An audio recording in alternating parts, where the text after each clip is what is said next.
हिंदी के एक मशहूर कवि हैं गोरख पांडे। उनकी एक कविता है, राजा बोला रात है, राजा बोला रात है, रानी बोली रात है, मंत्री बोला रात है, संतरी बोला रात है, सब बोले रात है, ये सुबह सुबह की बात है। ये कविता सुनाने का मकसद क्या है? मैं जहां पर बैठा हूं इसको पूंछ कहते हैं। ये वही पूंछ है जिसका आधा हिस्सा काटकर राजौरी को बनाया गया। अब दो डिस्ट्रिक्ट हैं, एक राजौरी और एक पूंछ।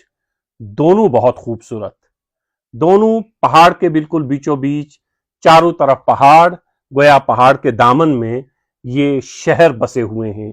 पहाड़ की चोटियों पर ये शहर बसे हुए हैं। इन शहरों की अपनी एक लंबी और तवील तारीख है। इस शहर ने कई बहादुर पैदा किए हैं। इस शहर ने कई बड़े बड़े राइटर पैदा किए। शहर ने दुनिया को कृष्णचंद्र भी दिया, इसी शहर ने दुनिया को चिराग हसन हसरत भी दिया, इसी शहर ने दुनिया को ठाकुर पुंछी भी दिया, इसी शहर ने बेशुमार नाम दुनिया को दिए।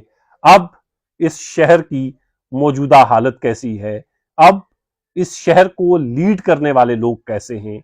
अब इस शहर का जो नक्शा बन रहा है, उस नक्शे में इस शहर का जो चेहरा है वो कैसे लोग हैं? आज जरा उनके बारे में बात हो जाए। मैं कई महीनों से ये सोच रहा था कि इस पर बात होनी बहुत जरूरी है, लेकिन बिल्ली के गले में मैं सोच रहा था कि घंटी कोई और बांधे। किसी और ने ये घंटी नहीं बांधी। बला भी तेरे आशिकों के सर आई, तो बिल आखिर मुझे ही बिल्ली के गले में घंटी बांधने का काम करना पड़ा। तकरीबन 22 साल बाहर गुजारने के बाद पिछले 2.5-3 साल से पुंछ शहर में रह रहा हूं और इस पुंछ शहर को देख रहा हूं।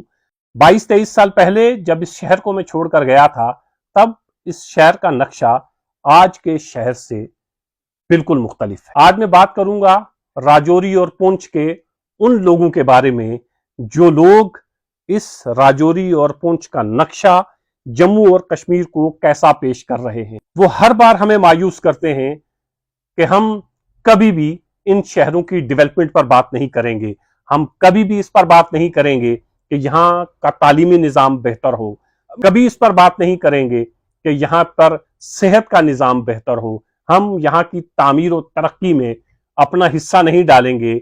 और वो लोग जिनको सरकारें यहाँ पर यहाँ की बेहतरी के लिए तायनात करेंगी, उनको भी काम नहीं करने देंगे। पिछले 2-2.5 साल से मैं देख रहा हूं कि डिप्टी कमिश्नर या एसएसपी या और कोई बड़ा ओहदेदार जब ज्वाइन करने यहां पर आता है, तो राजौरी के बॉर्डर पर और पुंछ के बॉर्डर पर जो राजौरी से मिलता है, उस पर चंद लोग हार लेकर खड़े हो जाते हैं एक लाइन में उसके वेलकम के लिए।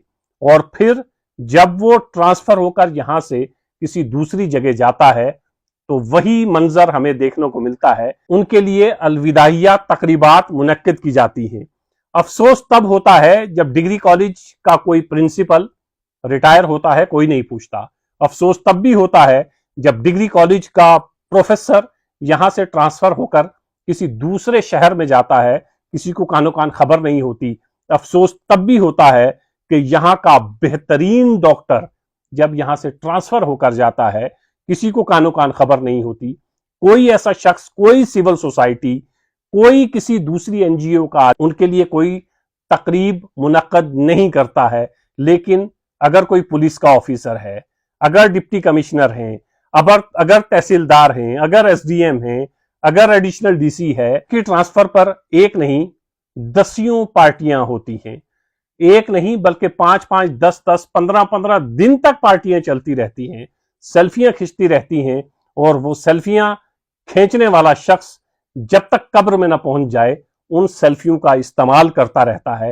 वो कभी उस शख्स से ये सवाल नहीं करता कि सर, आप 2 से 2.5 साल यहां गुजार कर गए हैं, जरा बता दीजिएगा कि 2 से 2.5 साल के वक्फे में आपने यहां क्या किया।